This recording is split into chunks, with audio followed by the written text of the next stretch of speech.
ನೀವು ದುಡ್ಡು ಬಗ್ಗೆ ಮಾತುಕತೆ ಆಡಕ್ ಹೋಗಿದ್ರಂತ.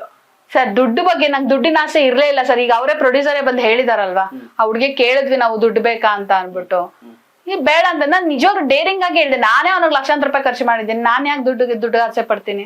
ದುಡ್ಡುಗಲ್ಲ, ನನಗೆ ಆಗಿರೋ ಅನ್ಯಾಯಕ್ಕೆ ನೀನ್ ಮೋಸ ಮಾಡಿದ್ಯಾ. ನನ್ಗೆ ಮೋಸ ಮಾಡಿ ನನ್ ಇಡೀ ಇಷ್ಟು ವರ್ಷಕ್ಕೆ ನನ್ ಇಷ್ಟೊತ್ತಿಗೆ ಏನೋ ಅಟ್ಲೀಸ್ಟ್ ನನ್ನ ಜೀವನದಲ್ಲಿ ಏನ್ ನೆಲೆ ಕಂಡ್ಕೊತಿದ್ನೋ ಏನೋ, ಅಷ್ಟು ಜರ್ನಿ ಹಾಳು ಮಾಡ್ದೆ, ನೀನು ಆರೋಗ್ಯ ಹಾಳು ಮಾಡ್ದೆ, ನನ್ ಟೈಮ್ ವೇಸ್ಟ್ ಮಾಡ್ದೆ.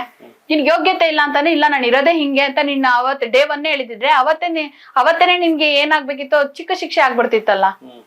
ಶಿಕ್ಷೆ ಅಂತ ನಾನು ಯಾವತ್ತಿದ್ರು ಕೊಡಿಸ್ತಿದ್ದೆ, ಅದು ಅವಾಗ ಇವಾಗ ಅಂತ ಇರ್ಲಿಲ್ಲ. ಮತ್ತೆ ಇದು ಸಿನಿಮಾ ರಿಲೀಸ್ ಟೈಮು, ಈ ಟೈಮಲ್ಲಿ ನೀನ್ ಯಾಕೆ ಕ್ಯಾತೆ ತಗೊಂಡ್ ಕೂತ್ಕೊಂಡೆ? ಮತ್ತೆ ಅದು ಸಿನಿಮಾ ಅನ್ನೋದು ನಾನ್ ಸಿನಿಮಾದಲ್ಲಿ ಆಕ್ಟ್ ಮಾಡಿದೀನ, ಅದು ನಿನಗಿರ್ಬೇಕಾ ಅಥವಾ ನನ್ಗಿರ್ಬೇಕಾ ಸಿನಿಮಾ ಅನ್ನೋದು ಆಸೆ? ಈ ತೊಂದ್ರೆ ಆಗ್ಬಾರ್ದು ಈ ಟೈಮಲ್ಲಿ.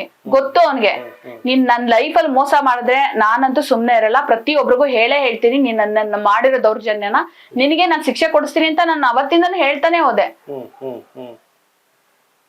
ಸೊ ಅದನ್ನ ನಾನು ಈಗ ಮಾಡಿದ್ದೀನಿ ಅಷ್ಟೇ. ನಮ್ಮ ವಿಜಯವಾಹಿನಿ ನ್ಯೂಸ್ ಚಾನೆಲ್ನಲ್ಲಿ ಪ್ರಮೋಷನ್, ಜಾಹೀರಾತು, ಅಡ್ವರ್ಟೈಸ್ಮೆಂಟ್ ನೀಡಲು ಸಂಪರ್ಕಿಸಿ 9535808456.